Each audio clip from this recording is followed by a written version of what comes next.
한때 파블로 에스코바르, 엘차포 구스만과 같은 악명 높은 마약왕들과 어깨를 나란히 하고 전용기를 타고 호화스러운 생활을 지내면서 연간 최소 80억 달러에서 최대 177억 달러에 달하는 수익을 올리며 맥도날드, HP, 어도비와 같은 글로벌 기업들을 능가하는 마약 제국을 세운 인물이 있습니다. 그의 이름은 채치롭. 오늘은 아시아 최대의 마약왕으로 군림했던 채치롭과 그가 세운 마약 제국에 대해 자세히 알아보겠습니다. 1963년 10월 25일 중국 광저우에서 태어난 채치롭은 사회적으로 혼란스러웠던 문화대혁명 시기를 겪으며 자라 어릴 때부터 생존을 위한 눈치와 적응력을 배웠고 광저우의 거리에서 범죄 조직과 접촉하며 다양한 경험들을 쌓았습니다.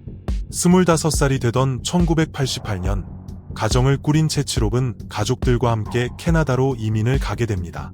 토론토에 정착한 그는 겉으로는 후지필름과 코닥 같은 평범한 회사에서 일하며 성실한 이민자의 삶을 살았습니다.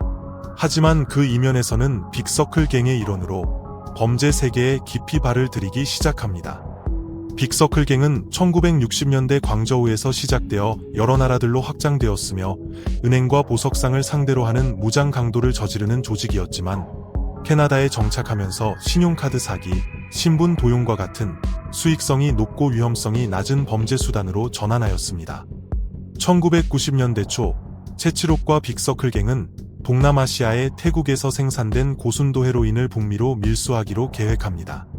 하지만 당시 항구는 마피아들이 관리하고 있어서 그는 캐나다 몬트리올을 기반으로 한 이탈리아계 마피아인 리주토 패밀리와 협력하게 됩니다.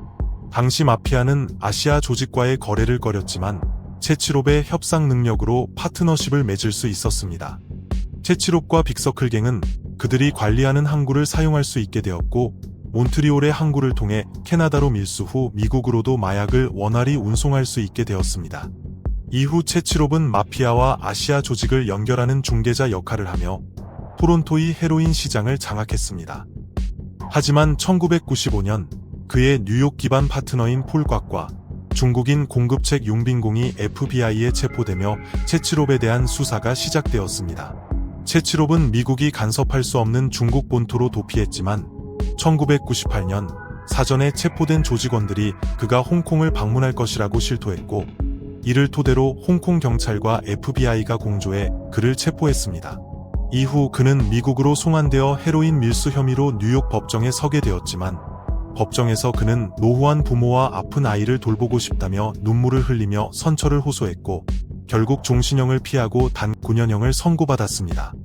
채치롭은 비교적 낮은 등급인 엘크턴 연방교도소에 수감되었습니다.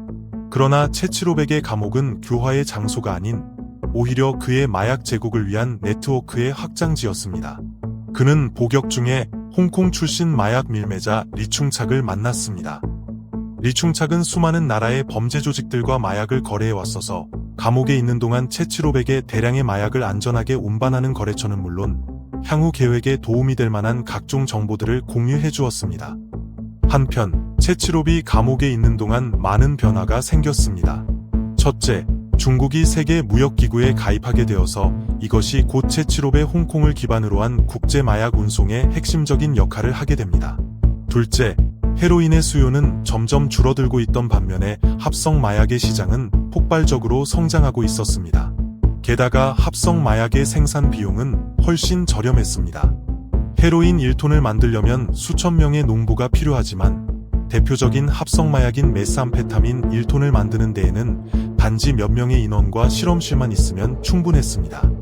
2006년 채치롭은 석방된 후에 홍콩으로 가서 리충착과 함께 삼거라는 이름의 조직을 결성하고 돈 세탁과 마약 유통을 은폐하기 위해 차이나 피스 인베스트먼트 그룹이라는 위장 회사를 설립하게 됩니다. 삼거는 조직의 세력을 키우고 적대 조직 간의 마찰을 피하기 위해 홍콩의 주요 삼합회 조직인 화승화, 신이안 그리고 14K를 적대 관계에서 협력 관계로 바꾸었습니다. 그리고 채치롭의 계획 아래의 삼거는 체계적인 시스템을 갖추어 단순한 마약 조직이 아닌 대형 기업처럼 운영되었습니다. 우선 삼거의 마약들은 골든 트라이앵글에 속하는 미얀마 산주 지역에서 대량으로 제조되었습니다. 골든 트라이앵글은 동남아시아의 미얀마, 라오스, 태국의 접경 지역으로 세계 최대의 마약 제조지로 불리며 마약의 대량 제조와 유통이 원활한 위치에 자리 잡고 있었습니다. 또한 채취롭은 기존의 마약상들과 다르게 마약의 품질을 매우 중요히 여기고 마약이 압수되면 무료로 대체 물량을 제공하는 방식인 보장배송 시스템을 도입하여 고객과의 신뢰를 중요시하고 조직의 신뢰도를 높였습니다. 마지막으로 조직원 간 모든 대화는 암호화된 메시지를 통해 주고받았고 GPS를 통해 마약의 운송 경로를 추적하며 해상과 지상에서의 단속을 미리 피하는 등의 철저한 보안 체계를 갖추었습니다. 3건은 약 900억 달러에 달하는 아시아 태평양 마약 시장의 최소 40%에서 최대 70%를 장악했으며 유엔 마약범죄사무소는 3거의 메스암페타민 판매 수익이 연간 80억에서 177억 달러에 달한다고 추정했고 채취롭의 재산이 파블로 에스코바르나 엘차포 구스만 같은 세계적인 마약왕들과 맞먹을 수 있다고 평가했습니다. 채취롭은 화려한 생활을 즐겼습니다. 그는 전용기로 여행을 하고 생일마다 개인 리조트에서 성대한 생일 잔치를 열기도 했습니다. 그리고 도박을 좋아하는 채취롭은 마카오 카지노에서 한 번에 6천만 유로를 잃은 것으로도 유명했습니다. 그러나 그가 누린 부와 권력은 곧 균열을 보이기 시작했습니다. 2012년 호주 연방경찰은 멜버른의 마약 유통업자인 수키 리우를 도청하던 중 3거라는 이름과 함께 채취롭의 존재를 처음 인지하게 되었고 2013년에는 홍콩 경찰이 채취롭이 멜버른의 마약 밀수 조직과 접촉하는 장면을 포착하고 자료를 공유하면서 그의 신원을 명확히 확인하게 되었습니다. 이후 2016년 미얀마 양곤 국제공항에서 3거의 운반책 중 한 명이 케타민 소지 혐의로 체포되었는데 그의 휴대폰에는 채취롭의 사진과 함께 3거의 세부 정보가 저장되어 있었고 미얀마 당국은 그의 휴대폰을 압수해 관련 자료들을 전 세계 마약 단속기관에 공유했습니다. 이 사건을 계기로 3거의 산주 마약 제조시설과 해상 밀수 경로가 드러났으며 결국 2017년 3거의 마약 유통으로 인해 큰 피해를 입고 있던 호주는 해외에서 자국으로 대량의 불법 마약을 유통시키던 주요 범죄 조직을 수사하기 위한 쿵구르 작전을 개시했습니다. 채취롭은 수사기관의 추적을 피해 1년 동안 여러 나라를 전전한 끝에 호주와의 범죄인 인도 조약이 부재해 직접 추방이 불가능한 대만을 은신처로 삼게 됩니다. 그러나 2020년 대만은 그의 체류 연장 신청을 거부하며 행정적 추방을 단행했습니다. 대만 당국은 그가 네덜란드를 경유해 캐나다에 갈 것을 호주와 네덜란드 당국에 미리 알렸고 호주 연방경찰의 요청에 따라 인터폴 적색 수배령이 내려지자 마침내 채취롭이 캐나다행 비행기를 탑승하려 하는 순간 그는 체포되었습니다.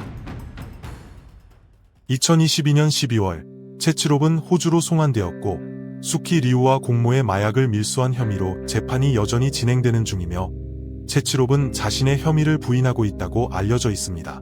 채취롭과 함께 3거를 세운 리충착 또한 체포되었고 3건은 큰 타격을 입었지만 유엔 마약범죄사무소의 제레미 더글러스 대표는 조직은 여전히 존재하며 마약 수요와 유통망은 건재하다고 경고했고 3거의 조직 운영 체계는 신흥 카르텔들이 모방하며 골든 트라이앵글의 마약 제조 시설에서는 여전히 대량의 마약을 쏟아내고 있다고 알려져 있습니다. 오늘의 이야기는 여기까지입니다.